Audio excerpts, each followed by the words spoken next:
Carla, ano na yung fondest memories mo with Kuya Germs? Hindi mo makakalimutan? Pareho lang actually, laging mga bili ng kanyang mga paalala. Kasi syempre, baguhan kami. So yung mga paalala lang niya na saktong-sakto sa mga paalala ng lola ko. So yun yung lagi ko nakalala kasi parang lola ko siya, pero sa GMA. Kung ano yung lola ko, gano'n na gano'n din si Kuya Germs. Pareho lang sila ng mga bilin talaga pagdating sa trabaho.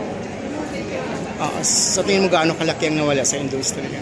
Laki, parang isang malaking chunk ng showbiz industry ang nawala talaga dahil kaya. Pero ang maganda doon, maganda yung naiwan naman niya.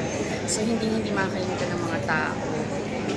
Si Kuya Germs, hindi makakalimutan ng mga tao yung mga bilin niya. So kahit wala na siya, yung mga kabilin niya, nandito, may iwan yun forever, hindi namin makakalimutan.